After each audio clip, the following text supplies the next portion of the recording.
I discovered my wife cheated, got pregnant by the town vet, and her pastor parents helped hide it, so I exposed their affair, lies, and hypocrisy in one ruthless act. I am 31, male, and was married to Becky, 27, female, for 4 years. I met her back in college when I was finishing my business degree, and she was a marketing student. I first saw her at a tailgate before the homecoming game. She kept looking over at our group, and eventually came over with her friends. She tried the accidental bump move, but spilled her drink all over my favorite jersey. I laughed it off and said something cheesy like, "Guess you owe me dinner now." She got red-faced, flustered, kept saying sorry, and ended up taking my number. We started dating, and those early days were pretty good. We would stay up late talking about all kinds of stuff. Her growing up with strict religious parents, me losing my dad at 15 and helping mom keep our family farm going. We would hang out in my truck, looking at stars and making plans. She would sketch house designs while I talked about farming stuff, which somehow did not bore her to death. After dating for 2 years, I proposed at her favorite spot by the lake. I spent a lot on a ring that made her cry when she saw it. That night, she told me she wanted to have my kids someday. Fast forward, and I thought I had everything. A solid marriage, my own farm, and a future I worked hard to build. Nothing was handed to me. Every cent came from working 70-hour weeks, taking out loans, and making smart investments in equipment and land. I turned 40 acres of poor soil into a productive operation that made nearly $300,000 last year. I had no problem giving Becky the life she wanted. When we got married, we both said we wanted the same things: kids, family, the works. But about 1 year in, Becky started saying, "Let us wait on the kids thing," not what I signed up for, but I was not going to force her to become a mom when she was not ready. So I put more energy into our life together. She wanted a rustic dream, so I bought us a small farm outside town. But let me tell you, Becky's idea of rustic was expensive. She wanted a fancy thoroughbred horse that cost 6 figures because regular horses were not good enough. The thing barely got ridden. It just stood in the pasture looking pretty while I paid $2,000 a month for special feed, vet care, and a trainer. Then she needed imported Brahman cows because normal cows did not match her aesthetic. I swear she once said our Herefords were too basic. And do not get me started on the trucks. A brand new diesel every year because last year's model was not cool enough. I paid for all of it though. As long as she was happy, I figured it was worth it. Now, here is where things go wrong. One day, Becky's best friend, Emily, texted me saying we needed to talk. It was urgent, and she asked to come by when Becky was not home. I figured she was planning a surprise party for Becky or something. Emily and I were never super close. She is Becky's friend from high school, always struggling with money, the type who is constantly posting about her hustle on social media, but never gets ahead. She works as a vet during the day and bartends weekends at the Rusty Nail to keep her small one-bedroom apartment. Recently, she had been dropping hints about wanting to start a small business, some kind of organic pet food thing. She would not shut up about how regular pet food is basically poison and how her special recipes cured her cat's digestive issues. A couple of months back, she asked if I would consider investing in a startup or if I knew people who might. I said maybe, but did not think much about it. She was not exactly a go-getter, more like someone who jumps from $1 million idea to the next without doing anything. When she showed up at my place, I noticed right away something was off. She texted 5 minutes away to make sure Becky was gone. When she came in, she seemed nervous. "You want coffee?" I asked, trying to be normal. "No, this will not take long," she said. Then she pulled out a folder, dropped it on the kitchen table, and said, "You need to see this." At first, I thought it was her business plan or a loan application she wanted me to co-sign. But when I opened it, it was a documentary of my marriage going down the toilet. Screenshots, photos, videos, hotel receipts, the whole 9 yards. Becky was having an affair with Dr. Jason Cooper, the town vet. The same guy charged me $5,000 last year when one of our horses got colic, then sent a Christmas card with a picture of his perfect family. His wife, Katie, teaches Sunday school to the little kids at church and runs the annual charity auction. Jesus Christ, was all I could say as I flipped through the pages. There were over 70 pages of evidence in that folder. Emily had organized it by date with sticky notes explaining what each thing was. Scary efficient. The pictures were graphic. There were timestamps showing them together in hotels when she was supposed to be at her mom's helping with the church fundraiser. Security cam footage from our driveway showing his truck arriving 20 minutes after I left for a 3-day trip to look at a combine in Nebraska. And footage of them coming out together 2 days later, holding hands, kissing by his truck. There were screenshots of hundreds of texts between them going back 8 months. "Cannot wait till he leaves again. Do not worry, baby. He does not suspect a thing. Reading that felt like getting kicked in the chest by one of those Brahmin cows she had to have. Every time Becky went on a girls' trip, she was with him. Every time I drove to another state to get farm equipment, they would be at my house in my bed. The security footage showed his truck at our place overnight at least 11 times while I was away. There was a receipt for a hotel in Memphis from a weekend she told me she was at a girls' spa retreat with Emily and 2 other friends. Funny thing is, Emily was in the Bahamas that weekend. I remember because she posted 50 beach pictures on social media. So, who were these other friends Becky was with? Nobody. Just her and Dr. Cooper in a suite I was paying for. And here is where things get worse. She is pregnant. Not with my child, but with the vet's.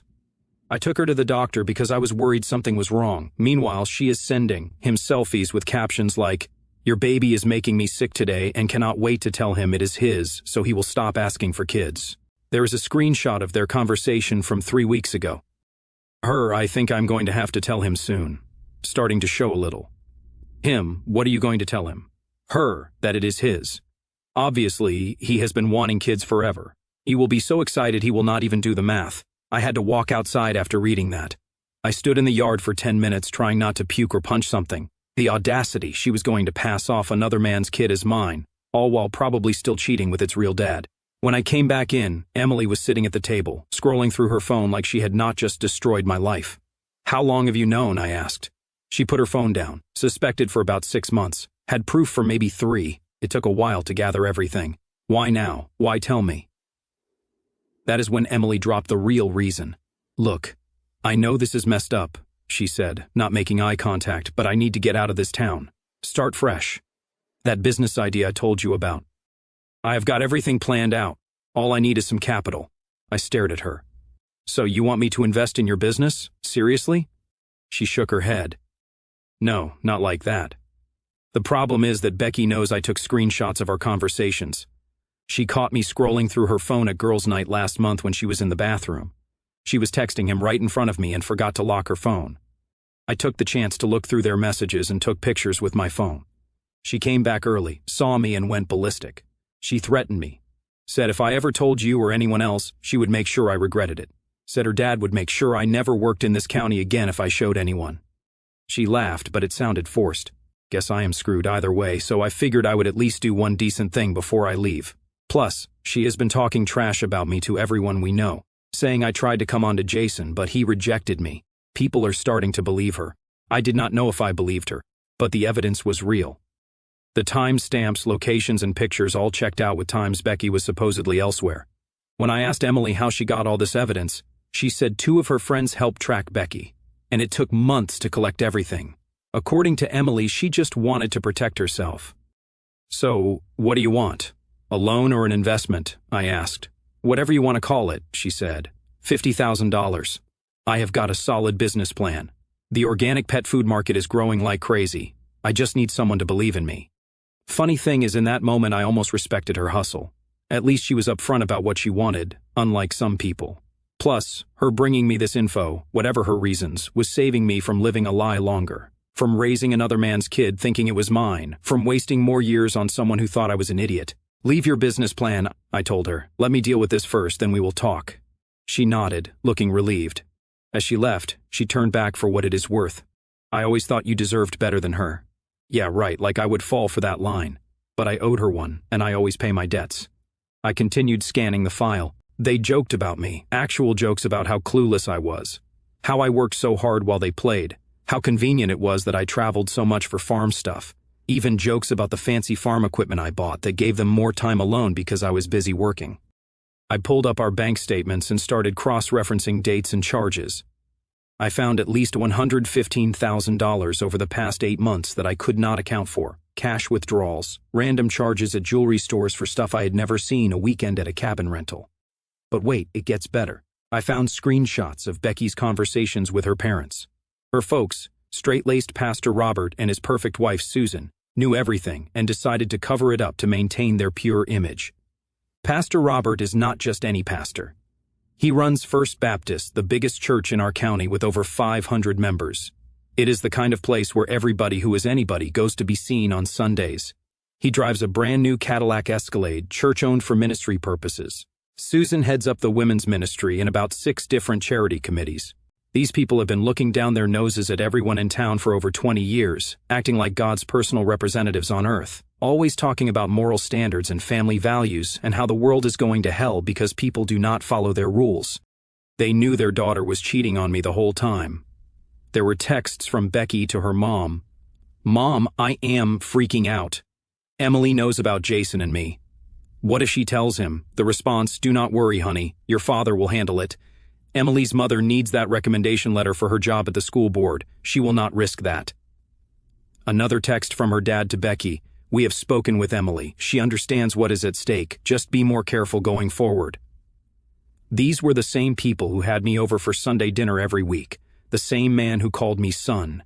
The same woman who asked when we were going to make her a grandmother, all while knowing their daughter was cheating on me and pregnant with another man's child.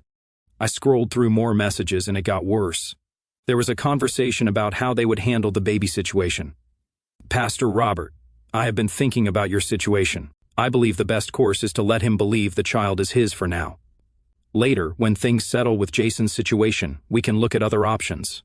Jason mentioned relocating his practice, perhaps to the same area. "Then after an appropriate time, you could file for divorce. Consider it penance for your choices. The alternative is significant damage to our family standing and my position at the church." So, there it was, the full plan. Use me as a cover until Jason could leave his wife. Let me believe I was going to be a father. Let me raise another man's kid for 1 year or two, then she would divorce me, wait an appropriate time, and end up with the real father. All to protect her dad's reputation and job. I could not believe these were the same people who had welcomed me into their family, prayed over our marriage at our wedding, given us a family Bible as a wedding gift with a handwritten note about honoring your vows before God. The irony. The more I learned, the more it made sense. Why Becky's parents were so involved in our lives lately. Why they would stop by unannounced. Why they would call Becky multiple times a day. They were not being caring in-laws. They were managing their daughter's affair. Every Sunday for 4 years, I sat in those pews listening to Pastor Robert preach about integrity, honesty, and godly living. I donated money to their building fund, volunteered at their events, respected them as my spiritual leaders and family, and the whole time they were playing me for a fool. Not just me, but everyone. By the time I finished going through everything, I put it back in the folder and locked it in my safe. These people thought they were so smart. Well, they were about to learn that farm boys are not as stupid as they thought. Once I had all the evidence, I did not mess around. First, I called a divorce lawyer, Marcus, from 3 counties over so nobody in town would find out yet. I spent 48 hours going through my normal routine, acting like nothing was wrong. Partly to get my thoughts together, partly to watch Becky going about her daily lies. It was like watching a play. The best part, I played the fool. I even sat through Sunday dinner at her parents' house the day after finding out. Pastor Robert said grace, asking God to bless this food and this family. The whole scene was almost funny. On Monday morning, I made the call. I told Becky I had to check on a field with irrigation issues. I drove 40 miles to a Starbucks in the next county and called from the parking lot. Marcus asked if we had a prenup. We did not, but our state does not do community property, which means Becky is only getting what she can prove she contributed to. Since she spent more than she ever earned with her failed online boutiques, that is not much. Plus, the farm was bought by me, which is protected in divorce. So she will be left with no house, no land, no money, just a pile of debt, and a baby that is not mine. With infidelity this well documented, Marcus told me, and the pregnancy provably not mine. We are in an excellent position. The court does not look kindly on this kind of deception. He walked me through the process, filing, temporary orders, discovery, potential settlement. He told me to gather financial records, account statements, property deeds, anything showing what I owned before marriage and what was acquired during. I printed bank statements showing withdrawals that matched hotel reservations. I even had recordings of her phone calls, all legal in our one-party consent state. My lawyer was practically high-fiving me over the phone. With this much proof, Becky would not get a cent beyond what the law says she has to. In fact, given the circumstances, we might be able to go after her for fraud. The deliberate misrepresentation of the paternity issue alone could constitute legal fraud, not to mention the misappropriation of marital funds to finance the affair. So, she wanted freedom. She could have it without my bank account funding it. While my lawyer got the paperwork going, I quietly moved most of our liquid assets into accounts only I could access. Not all of it, but enough that if Becky tried to clean out our joint accounts, she would not get much. Then I called a real estate agent, Rick, who specialized in agricultural properties.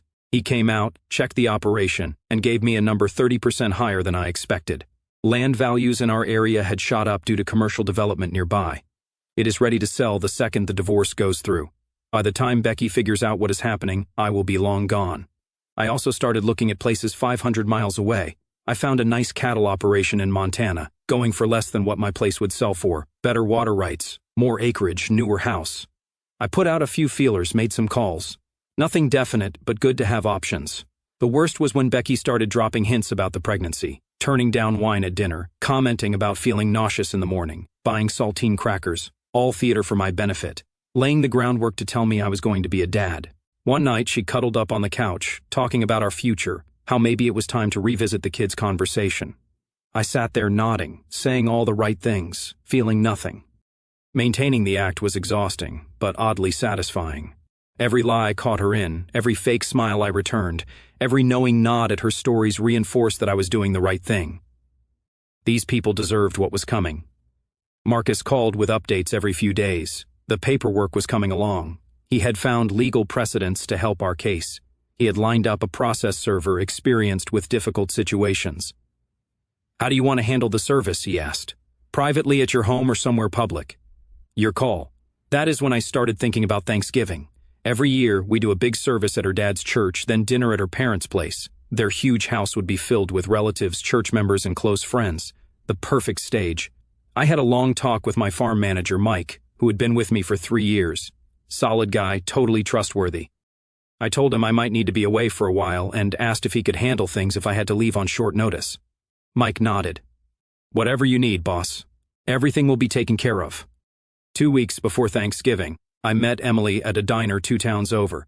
I slid an envelope across the table with a check for $225,000. "Half now, half when the dust settles," I told her. "Show up for Thanksgiving dinner like nothing is wrong. You are still invited, right?" She nodded. "Susan called yesterday to confirm. I think they are worried I will blow everything up if they uninvite me." "Good, just act normal and get there early." She nodded. "Jason and Katie will be there too. Susan invited them last month. Even better, having the vet and his wife there would make it perfect. The whole cast in one place." 2 nights before Thanksgiving, I was with my buddy Tom in his garage while he worked on his Harley. We have been friends since high school. He is the only person I told about the situation. "Man, just serve the papers at home and be done with it." "All this is not necessary," he said.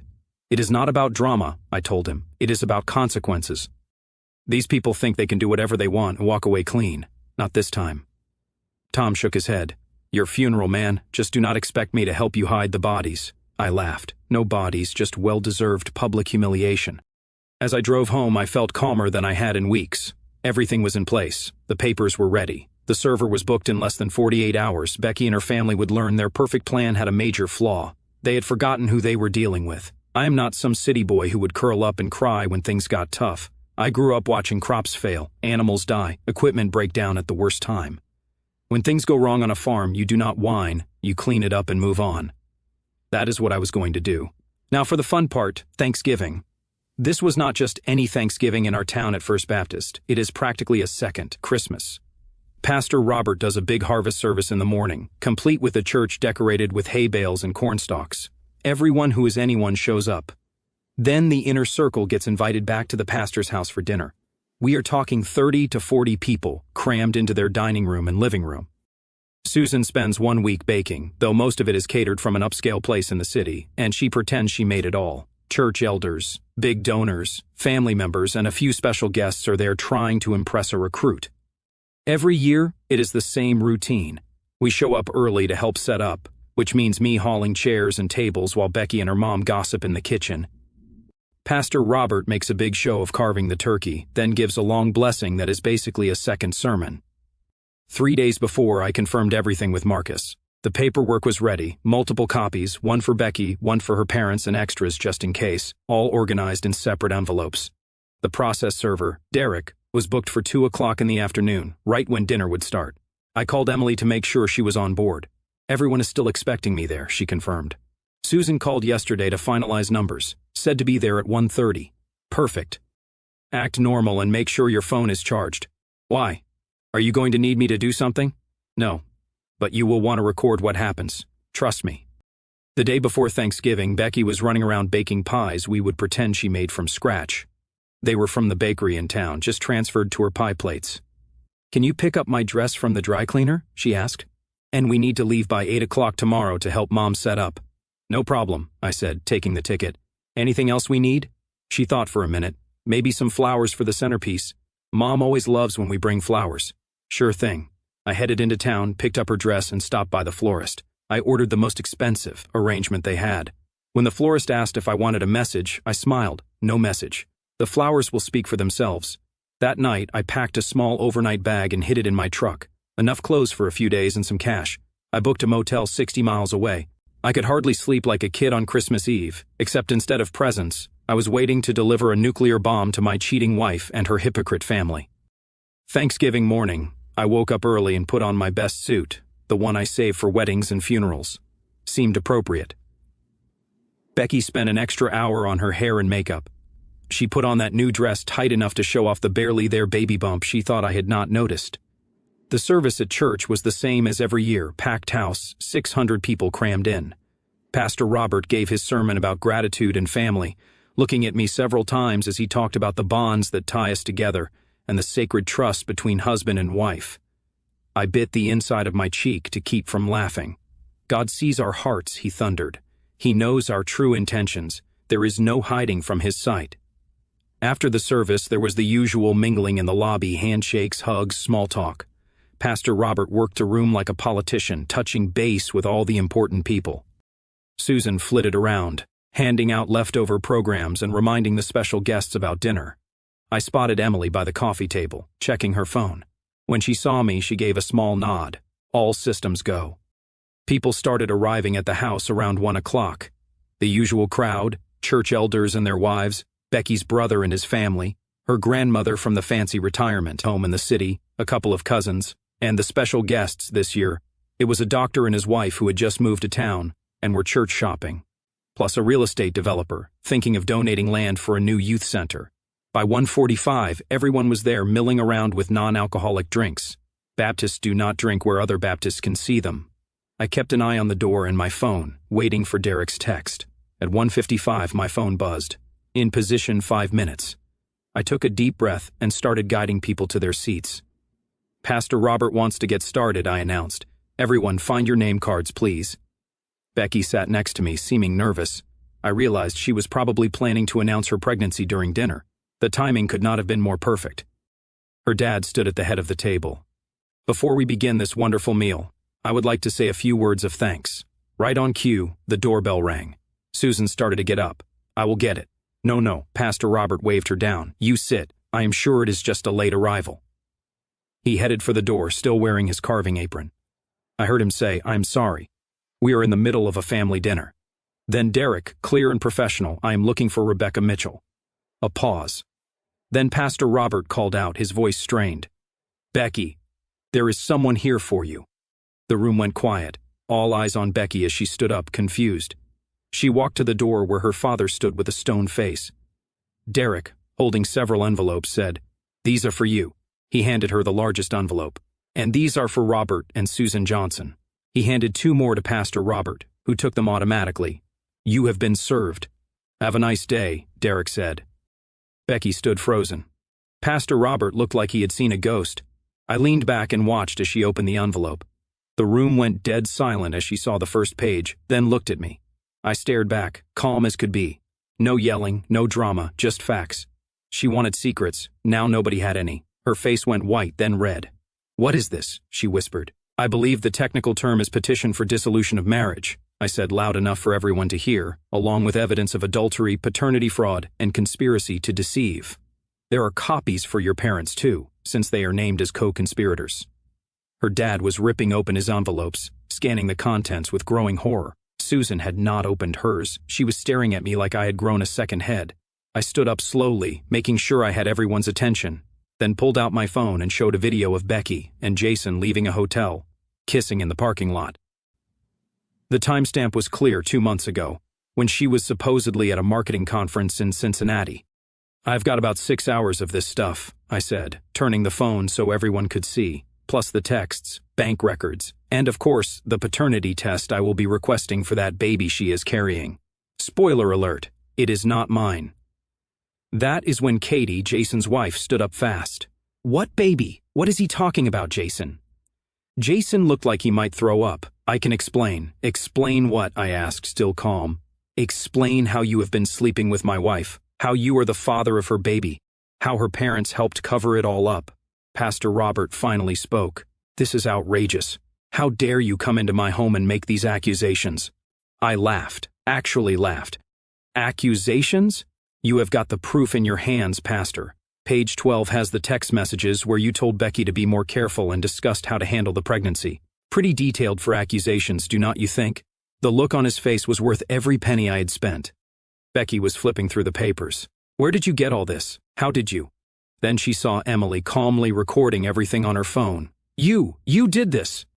Emily shrugged. Guess your dad's threats did not work as well as you thought. Katie had grabbed Jason's envelope and was reading through it, crying. 6 months? You have been doing this for 6 months? She looked at Becky, who could not meet her eyes, just stared at the floor. The other guests were frozen, some edging toward the door. I let the silence hang for a minute, then stood up.